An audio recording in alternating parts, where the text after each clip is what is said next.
Engkau timpakan kepadaku semua rasa sakit untuk mati. Jangan Engkau berikan kepada umat-umat. Masya Allah. Badai meninggal ya tasik mikir aja ngantek rasa sakit meninggal atau mati itu diberikan umat-umatnya. Niki sesuatu.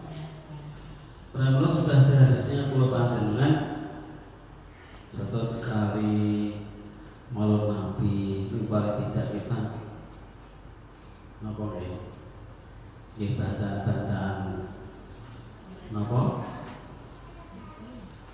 gugur sak lepek katanya kalau suronan ngoten niku awake dhewe sing setahun sekali nek suro dimen-men ayo kita roman suro selamat.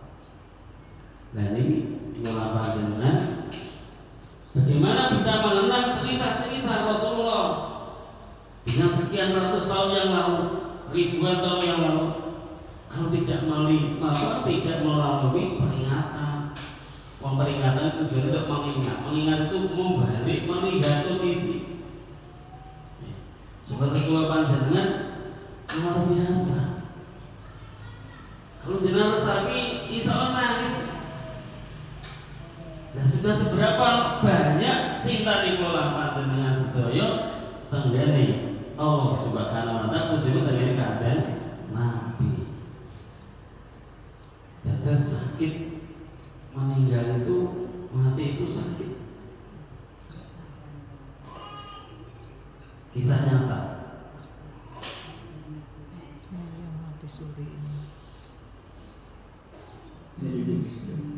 Nah disitulah ada yang berbisik sama saya tadi. Saya bisiknya begini. Jadi waktunya kamu dunia sudah habis. Ini hari terakhir hidupmu itu. Saya yakin itu bukan jin ya. Saya yakin Allah intinya saya yakin bukan jin. Sehingga ketika saya mendengar suara seperti itu, saya itu tidak kendali.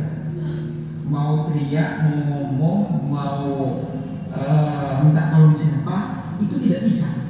Tidak bisa, sehingga tiba-tiba saya itu melihat badan saya itu sudah kaku. Ya, kaku. Betul.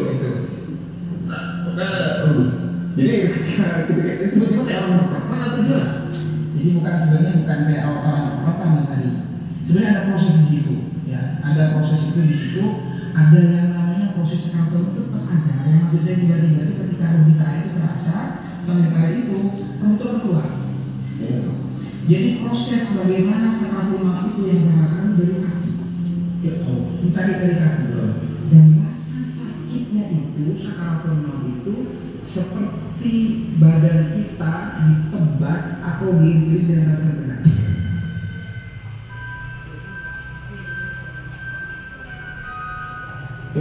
Atau ini kan hidup akal ya kita bayangin saja kambing itu dikulitin hidup-hidup, ditarik semua kulitnya itu rasanya seperti itu. Atau kita seperti paru yang pakunya panjang-panjang dipancurin ke tubuh kita terus dipaus. Itu rasa sakit dari kaki itu, dari kaki. Jadi kalau misalkan rasa sakit luar biasa, ketakutan yang luar biasa. Dan ini juga penting. Kalau ingat itu ya Allah mau bermaksiat sedikit itu takut misalnya. Itu kayak kita ditunjukkan seperti proyektor layar lebar, ya. Itu seakan-akan kita semua di proyektor itu melihat segala maksiat dosa yang pernah kita lakukan. Di bumi mana, di sudut mana, kapan kita bermaksiat semua ditunjukin sama Allah. Di situ masalahnya. Jadi flashback semua ya? Iya, flashback semua masalahnya. Ingat semua dosa-dosa malunya luar biasa. Apa yang mau tunjukkan di situ? Segala maksiat yang pernah kita lakukan, siapa yang kita sakiti, entah orang, entah keluarga, lisan kita, dengan sikap kita dan lain sebagainya. Ini penyesalannya yang luar biasa yang menurut saya dah kalah sakit juga dari rasa sakit yang tadi. Kemudian, nah ini benar dari hadis Rasulullah ketika sudah nafas di tenggorokan itu ingat semua harta kita. Ya. Sampai supaya harta saya waktu itu dalam kondisi ya diuji dalam ekonomi. Sampai harta saya uang 1.000 pun disaku di celana levis belakang pintu pun ingat. Seakan-akan saya tolong itu semua harta saya infakkan untuk menembus dosa-dosa saya. Saya ingin harta saya yang tersisa itu saya ingin infakkan untuk menembus dosa-dosa saya.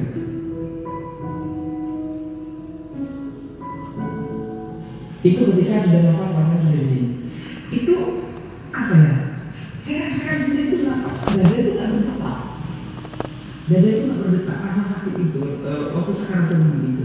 Dan untuk keluar, ketika keluar saya seperti tertegun melihat jasad saya itu, badan saya itu kaku. Ya gimana mayat seperti itu.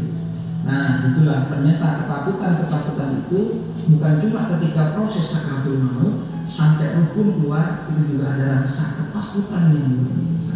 Nah ini nanti sebenarnya banyak kejadian ini nggak cukup saya jelaskan satu contohnya, tidak akan cukup seperti ini. Ini persis sebelum saya mendirikan pesantren. Ini juga yang menjadi energi saya, semangat saya mendirikan pesantren Hafiz Multi